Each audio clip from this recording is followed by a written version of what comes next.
අපි කතා කරමු procrastination. එහෙම නැත්නම් වැඩ කල් දාන එක කොහොමද නතර කරගන්නේ කියන එක. මේක ගොඩක් අයට තියෙන බරපතල අවුලක්. හැබැයි ඒක ප්‍රැක්ටිකල් විදි දෙකකින් අපිට නතර කරන්නේ 5 second rule එකක් සහ 5 minute rule එකක් පාවිච්චි කරලා. මේකෙදි මුලින්ම අපි කතා කරන්න ඕනේ ඇයි මිනිස්සු වැඩ කල් දාන්නේ කියන එක. අපි ඉස්සර පරිණාමයේ බොහෝ යුගවලට කලින් අපේ මොලේ හැදිලා තිබුණේ අපිට කෑම මදි, අපිට වෙනත් සත්තුන් උපද්‍රව තියෙනවා. ඉතින් ඒවෙන් බේරෙන්න සහ අපේ අනාගතය කොයි වගේ වේද කියලා අපි දන්නේ නැහැ. ඉවහරම අවිනිශ්චිතයි. ඉතින් ඒ වගේ යුගයක ජීවත් වෙච්ච මිනිස්සුන්ට ඕන උනේ මේ මොහොතේ කළ යුතු මේ මොහොතේ කරනවා. අනාගතය සැලසුම් කරනවා වගේ දේවල් ඒ මිනිස්සුන්ට අඳාරුනේ නැහැ. ඉතින් අපි ගාව තාමත් ඉන්න අර ප්‍රාථමික මේ වඳුරා. ඒ වඳුරාට ඕනේ මේ මොහොතේ ආතල් ටික ගන්න විතරයි.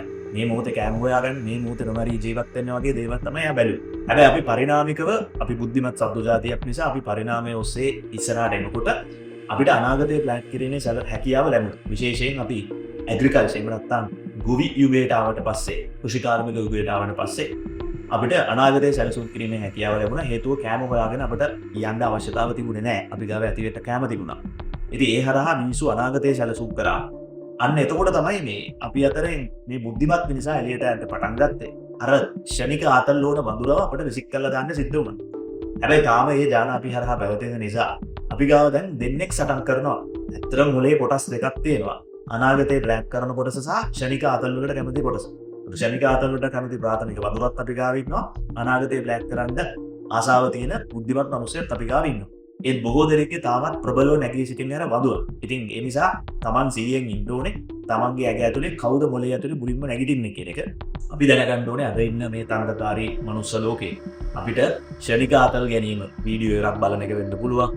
එහෙම නැත්නම් සෝෂල් මීඩියා එකක් පැහියක් වෙන්න පුළුවන්, ගේම් ගහන එක වෙන්න පුළුවන්, ස්පෝර්ට්ස් නිතර බලන එක වෙන්න පුළුවන්. අපිට ඕන තරම් ඇඩික්ෂන්ස් තියෙනවා. ඒවෙන් ගැඩවිලා අපි අනාගතේ ප්ලෑන් කළ යුතුයි. අනාගතය වෙනුවෙන් අද දවසේ කැපකිරීම අපි කළ යුතුයි. ඒක කරන්න නම් අර මිනිස්සයාව හැරව ගන්න ඕනේ, වඳුරව රුධි කරව ගන්න ඕනේ. ඉතින් වඳුර හැරෙන්න හදන හැම වෙලේම අපි සිහියෙන් සම්මා සතියෙන් ඉන්න ඕනේ මේ වඳුරව කොහොමද රුධි කරලා තියාගන්න කියන එක. ඉතින් වැඩ කල් දාන්න හිතන හැම වෙලේම අපිට පෙරහැකි දේවල් දෙකක් තියෙනවා. ඒක හරහා වැඩ කල් දාන එක නතර කරගන්න පුළුවන්. පළවෙනි එක තමයි අපි වැඩේ කරන්නේ විනාඩි 5යි කියලා හිතාගෙන තමයි අපි වැඩේට යන්නේ. උදාහරණයකට අපි පාඩම් කරන එක ගමු. පාඩම් කරන එක හැම ළමයටම මාරාතල් වැඩක් නෙවෙයි. මේක ළමයට විතරක් නෙවෙයි ඕන වැඩිහිටියෙක්ටත් අදාළයි. අපිට මාරාතල් නැති වෙන්න තමයි අපිට අනාගතේ ප්‍රතිඵල ලබා දෙන්නේ. මාරාතල් වැඩක් වෙන්නේ දැන් මොකද කණේක වෙන්න පුළුවන්. හැබැයි ඒක අනාගතේ අපිට ප්‍රතිඵල ලබා දෙන්නේ නැහැ. ඉතින් ඒ නිසා අපි හැම වෙලේම අමාරු වැඩක් කරන්න හිත හදාගන්න විනාඩි 5ක් සඳහා විතරයි. හැබැයි ඒකට පොත දාවට යන්න බෑ.